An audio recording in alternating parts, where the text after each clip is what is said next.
अगर आपको हमारी कहानियां पसंद आती हैं तो हमारे इस चैनल को जरूर सब्सक्राइब करें। पुराने जमाने की बात है जब लोग सादगी से जिंदगी गुजारा करते थे। सरजमीन अरब में एक रियासत थी जहां एक आदिल बादशाह हुकूमत करता था। उस रियासत में जंगलात, पहाड़ और सरसब्ज वादियां थीं जहां लोग मेहनत से अपनी रोजी कमाते थे। उस सरजमीन से कुछ दूर एक छोटा सा गांव था जहां अहमद नाम का एक नौजवान रहता था। अहमद गरीब था मगर दिल का नेक और हिम्मत वाला था। उसके वालिदैन इस दुनिया से रुखसत हो चुके थे और वो अकेला अपनी जिंदगी गुजारता था।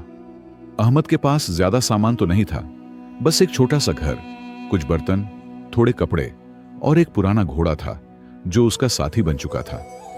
वो रोज जंगल से लकड़ियां जमा करता और शहर में बेचकर अपनी रोजी कमाता था। एक दिन अहमद ने सुना कि दूसरे मुल्क में बहुत ज्यादा तिजारत के मौके हैं और वहां जाकर कोई भी अपनी किस्मत बदल सकता है।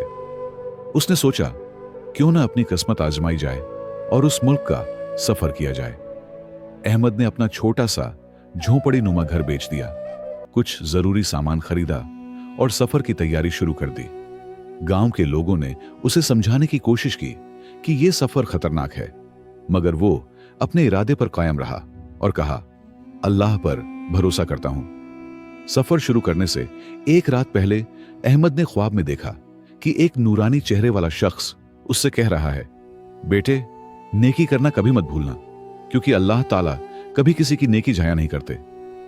अहमद सुबह उठा तो ख्वाब याद आया और उसने दिल में उस बात को संभाल लिया। अगली सुबह सूरज निकलते ही अहमद ने अपने घोड़े पर सामान लादा और सफर शुरू कर दिया। गांव वालों को खैराबाद कहता हुआ वो अपने रास्ते निकल पड़ा। लोगों ने उसे दुआएं दी और अलविदा कहा। गांव छोड़ते वक्त अहमद का दिल बहुत उदास था। सफर का पहला दिन अहमद के लिए आसान रहा। वो सरसब्ज मैदानों से गुजरा, छोटी छोटी नदियां पार की और शाम होते होते एक छोटे कस्बे में पहुंच गया। रात का वक्त था तो अहमद ने वहां एक सराय में ठहरने का फैसला किया। सराय में रात को खाना खाते वक्त अहमद ने एक मुसाफिर को देखा जो भूखा बैठा हुआ था। पूछने पर मालूम हुआ कि उसके पास खाने के पैसे नहीं हैं। अहमद ने फौरन अपने खाने में से आधा खाना उस मुसाफिर को दे दिया। मुसाफिर ने अहमद को दुआ दी और कहा, बेटे, तुम्हें अल्लाह इस नेकी का बदला जरूर देगा। तुम्हारी नेकी कभी जाया नहीं जाएगी। इस सफर में अल्लाह तुम्हारा हाफिज और नासिर हो। अहमद यह सुनकर बहुत खुश हुआ और उसे अपना देखा हुआ ख्वाब याद आया। रात को सोते वक्त वो अगले दिन के सफर के बारे में सोच रहा था। अगली सुबह अहमद जल्दी उठा और नमाज फजर अदा करने के बाद अपना आगे का सफर जारी किया। आज उसे गहरे जंगल से गुजरना था जिसके बारे में मशहूर था कि वहां खतरनाक जानवर रहते हैं। अहमद ने बिस्मिल्लाह पढ़ी और घोड़े को जंगल की तरफ मोड़ दिया। जंगल में गहरा सन्नाटा था, सिर्फ परिंदों की चहचहाहट और पत्तों की सरसराहट सुनाई दे रही थी। दोपहर होते होते सूरज की रोशनी घने दरख्तों से छनकर जमीन पर सुनहरे धब्बों की तरह बिखर रही थी। अहमद ने एक पानी का चश्मा देखा और वहां रुकने का फैसला किया। चश्मे पर पहुंचकर अहमद ने अपने घोड़े को पानी पिलाया और खुद भी प्यास बुझाई। वो आराम कर ही रहा था कि अचानक झाड़ियों से एक तेज आवाज आई। अहमद ने गौर से देखा तो पाया कि वहां एक खूबसूरत हिरन जख्मी हालत में पड़ा है। हिरन के पैर में तीर लगा हुआ था और वो दर्द से कराह रहा था। अहमद को उस पर रहम आया। वो आहिस्ता से पास गया और मुलायम लहजे में बोला, घबराओ मत, मैं तुम्हारी मदद करने आया हूं। हिरन ने डरी हुई आंखों से अहमद की तरफ देखा। अहमद ने अपने सफरी बैग से कुछ दवाइयां निकाली जो उसने सफर के लिए रखी थीं। बड़ी हिम्मत और मोहब्बत से उसने हिरन के जख्म से तीर निकाला, जख्म साफ किया और पट्टी बांध दी। हिरन ने सुकून की सांस ली और अहमद की तरफ देखकर आंखें झपकाईं। अहमद ने उसके सिर पर हाथ फेरते हुए कहा, मैं तुम्हें यहां अकेला नहीं छोड़ूंगा, यह जंगल खतरनाक है। उसने तय किया कि जब तक हिरन ठीक नहीं हो जाता वो यहीं रुकेगा। उसने चश्मे के पास ही एक छोटा सा कैंप बना लिया। 3 दिन गुजर गए। अहमद रोज हिरन की देखभाल करता, उसे जंगली फल खिलाता और पानी पिलाता। हिरण्य अब पहले से बेहतर महसूस कर रहा था और अहमद से अपनापन दिखाने लगा था। अहमद को याद आया कि उसका असली मकसद तो सफर था, मगर हिरण्य की जान बचाकर वो अंदर से बहुत खुश था। चौथा दिन आया तो सुबह सवेरे अहमद ने देखा कि हिरण्य उठ चुका है और बिना तकलीफ के चल फिर रहा है। उसने अल्लाह का शुक्र अदा करते हुए कहा, अल्हम्दुलिल्लाह, तुम ठीक हो गए हो। हिरण्य ने अहमद के हाथ को अपने मुंह से छुआ, जैसे शुक्रिया अदा कर रहा हो। अचानक दूर से शोर सुनाई दिया। शिकारियों के घोड़ों की टापें और कुत्तों के भौंकने की आवाजें आ रही थीं। हिरण्य घबरा गया और अहमद की तरफ देखने लगा। अहमद समझ गया कि ये वही शिकारी होंगे जो इसे ढूंढ रहे हैं। अहमद ने हिरण्य को इशारा करते हुए कहा, जल्दी जाओ, दूर निकल जाओ, और उसे जंगल की गहराई में धकेल दिया। हिरण्य ने एक बार पीछे मुड़कर देखा और फिर तेजी से जंगल की तरफ भाग गया। अहमद ने अपना सामान समेटा और सफर जारी किया, ये जाने बगैर कि यह मुलाकात उसकी जिंदगी बदल देगी। अहमद जैसे ही जंगल से बाहर निकला, उसने देखा कि कुछ शाही सिपाही घोड़ों पर सवार उसकी तरफ आ रहे हैं। उनके लिबास और हथियार देखकर साफ पता चलता था कि ये बादशाह के खास मुहाफिज हैं। उन्हें देखकर अहमद थोड़ा घबरा गया। सोचने लगा कि बादशाह के सिपाही यहां क्या कर रहे हैं। सिपाहियों का काफिला अहमद के पास आकर रुका। उनके सरदार ने बुलंद आवाज में कहा, रुको, तुम कौन हो और यहां क्या कर रहे हो? अहमद ने इत्मीनान से जवाब दिया, जनाब, मैं अहमद हूं, एक मुसाफिर। दूसरे मुल्क जा रहा हूं तिजारत के लिए। रास्ते में यहां थोड़ा आराम किया था। सरदार ने शक की निगाह से अहमद को देखा और पूछा, क्या तुमने किसी जख्मी हिरण को देखा है? वो बादशाह का खास शिकार है जो 3 दिन पहले जख्मी होकर भाग गया था। अहमद के दिल में डर बैठ गया, मगर उसने ठान लिया कि वो सच बोलेगा। अहमद ने हिम्मत से जवाब दिया, जी हां, मैंने एक जख्मी हिरण की मदद की थी। उसे पानी पिलाया, जख्म पर मरहम लगाया और पट्टी बांधी, मगर मुझे नहीं मालूम था कि वो बादशाह का शिकार है। मैंने तो बस अल्लाह के लिए एक बेजुबान जानवर की मदद की थी। सरदार का चेहरा गुस्से से लाल हो गया। उसने कहा, तुम जानते हो तुमने क्या किया है? तुमने बादशाह के शिकार को बचाया है। इसकी सजा जानते हो? तुम्हें फौरन बादशाह के सामने पेश किया जाएगा। सिपाहियों ने अहमद को घेर लिया और उसके घोड़े की लगाम पकड़ ली। अहमद को महल ले जाया गया, जहां चारों तरफ शानदार इमारतें, खूबसूरत बाग और फव्वारे थे। अहमद ने ऐसी जगह पहले कभी नहीं देखी थी। उसे एक बड़े हाल में लाया गया, जहां सोने के तख्त पर बादशाह बैठे थे। उनके चेहरे पर सख्ती झलक रही थी। सिपाहियों के सरदार ने बादशाह से कहा, जहां अपना, यही वो शख्स है जिसने आपके खास शिकार को बचाया। बादशाह ने अहमद को सर से पांव तक देखा और पूछा, क्या तुम्हें मालूम नहीं था कि वो मेरा खास हिरन है? और तुमने उसे क्यों बचाया? अहमद डर गया, लेकिन हिम्मत जुटाकर बोला, जहां अपना, मुझे नहीं पता था कि वो आपका शिकार है। मैंने तो बस एक जख्मी जानवर की मदद की थी। हमारे दीन में सिखाया गया है कि हर जानदार पर रहम करना चाहिए। बादशाह का चेहरा और सख्त हो गया। दरबार में सन्नाटा छा गया। अहमद ने सोचा कि अब उसे सख्त सजा मिलेगी। बादशाह गुस्से में बोले, तुम्हारा यह अमल माफी के काबिल नहीं। मेरे शिकार में रुकावट डालना, इसकी सजा तुम्हें कल सुबह सुनाई जाएगी। इसे कैले में बंद कर दो। अहमद को कैले के एक कमरे में कैद कर दिया गया। सारी रात वो बेचैन रहा और सोचता रहा कि क्या उसने गलती की थी। फिर उसे अपना ख्वाब याद आया। नेकी कभी जाया नहीं होती। वो दिल ही दिल में सोचता रहा कि क्या अल्लाह सच में उसकी नेकी का बदला देगा या उसे अपनी नेकी की सजा भुगतनी पड़ेगी। रात गहरी हो चुकी थी और अहमद कैले के कमरे में अकेला बैठा अपनी तकदीर के बारे में सोच रहा था। अचानक दरवाजे पर दस्तक हुई और एक खादिम अंदर आया। उसके हाथ में खाने की थाली थी। उसने कहा, बेटे, ये खाना खा लो, कल का दिन तुम्हारे लिए मुश्किल हो सकता है। अहमद ने शुक्रिया अदा किया और पूछा, क्या आप बता सकते हैं कि बादशाह इतने सख्त क्यों हैं? बूढ़े खादिम ने आह भरी। बादशाह पहले ऐसे नहीं थे।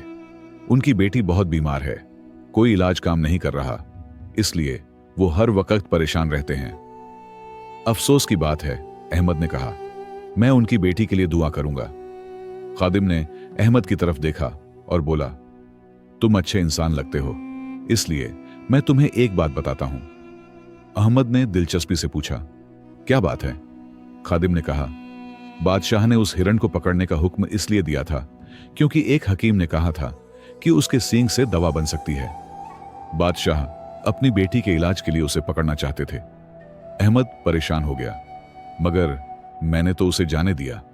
अगर वो शहजादी को ठीक कर सकता था तो शायद मैंने बहुत बड़ी गलती की। खादिम बोला, इंशाअल्लाह तुम्हारी नेकी का फल तुम्हें जरूर मिलेगा। अल्लाह पर भरोसा रखो। रात देर तक अहमद सो गया। उसने ख्वाब में देखा कि कमरे में एक तेज रोशनी फैल गई। उसके सामने एक खूबसूरत नूरानी शक्ल खड़ी थी जो धीरे धीरे हिरण की शक्ल में बदल गई। वही हिरण जिसे अहमद ने बचाया था। ख्वाब में अहमद ने हैरानी से पूछा, तुम यहां कैसे? हिरण बोला, मैं कोई आम हिरण नहीं हूं, मैं उस जंगल का मुहाफिज हूं। तुमने मेरी जान बचाई थी, अब मैं तुम्हारी मदद करूंगा। बादशाह की बेटी को एक नायाब फूल की जरूरत है जो सिर्फ मैं जानता हूं। हिरण ने अपने सींग से एक चमकदार पत्ता निकाला और कहा, इस पत्ते को पानी में भिगोकर शहजादी को पिला देना, वो ठीक हो जाएगी। लेकिन यह बात किसी को मत बताना कि मैं आया था। बस इतना कहना कि यह जड़ी बूटी तुम अपने गांव से लाए हो। अहमद ने पत्ता लिया और कहा, शुक्रिया, मैं तुम्हारी मदद कभी नहीं भूलूंगा। हिरण मुस्कुराया और बोला, नेकी कभी जाया नहीं होती। इतना कहकर हिरण रोशनी में बदल गया और गायब हो गया। तभी अहमद की आंख खुली। सुबह हो चुकी थी। सिपाही अहमद को लेने आए और बोले, बादशाह तुम्हारा इंतजार कर रहे हैं। अहमद ने अपना सामान उठाया और हिम्मत के साथ उनके साथ चल पड़ा। उसके दिल में उम्मीद की एक किरण जगी। अल्लाह का शुक्र है, शायद अब मेरे साथ भलाई होगी। दरबार में बादशाह सख्त चेहरे के साथ तख्त पर बैठे थे। वजीर और पहरेदार दोनों तरफ कतार में खड़े थे। अहमद को बीच में लाया गया। बादशाह ने कहा, अहमद, तुम्हारा जुर्म संगीन है। तुमने शाही शिकार में रुकावट डाली, इसकी सजा मौत है। सारा दरबार खामोश हो गया। अहमद कांप रहा था मगर हिम्मत से बोला, जहांपनाह, मैं सजा कबूल करने को तैयार हूं, मगर एक गुजारिश है। मैंने सुना है आपकी बेटी बीमार है, शायद मैं उसकी मदद कर सकूं। क्या कहा तुमने? बादशाह की आंखें चमक उठीं। तुम मेरी बेटी की मदद कैसे कर सकते हो जबकि मेरे तमाम हकीम नाकाम हो चुके हैं? अहमद ने अपने कपड़ों से वो पत्ता निकाला जो उसने हरण के जख्म पर लगाया था। ये मेरे गांव की एक खास दवा है। बादशाह ने वजीर की तरफ देखा। वजीर ने शक से कहा, जहांपनाह, मुमकिन है ये कोई चाल हो। बादशाह बोले, अगर ये सच हुआ तो मैं अपनी बेटी के लिए कुछ भी करने को तैयार हूं। इसे एक मौका दो। अहमद को शहजादी के कमरे में ले जाया गया। वो बिस्तर पर बेहोश पड़ी थी, चेहरा जर्द और नब्ज कमजोर। अहमद ने पत्ता पानी में भिगोया। पानी हल्का हरा हो गया।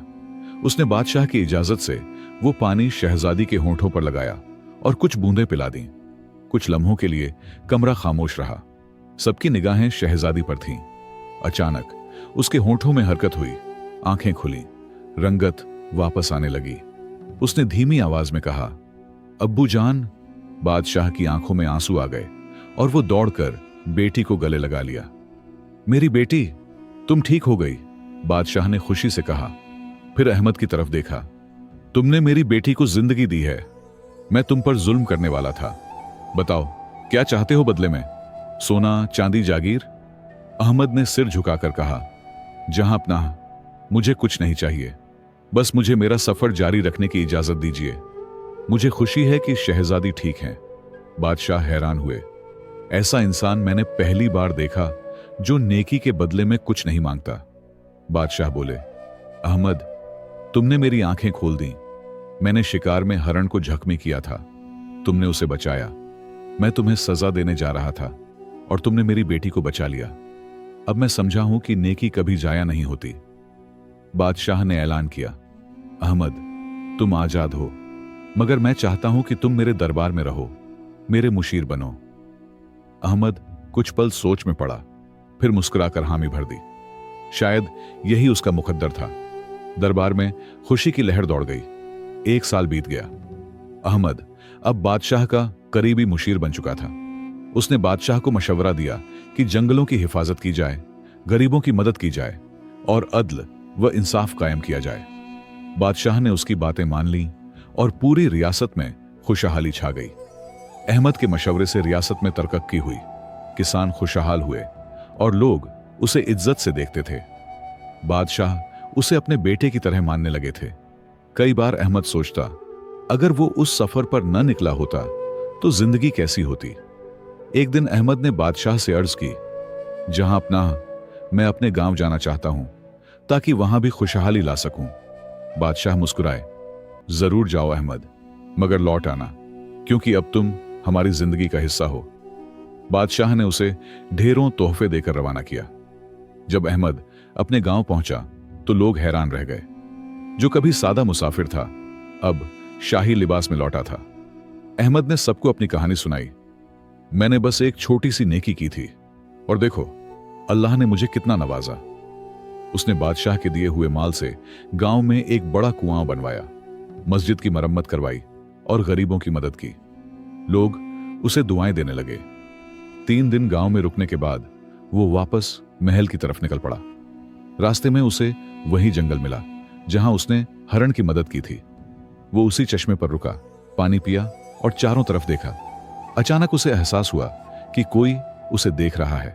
पलटकर देखा तो वही खूबसूरत हरण सामने खड़ा था।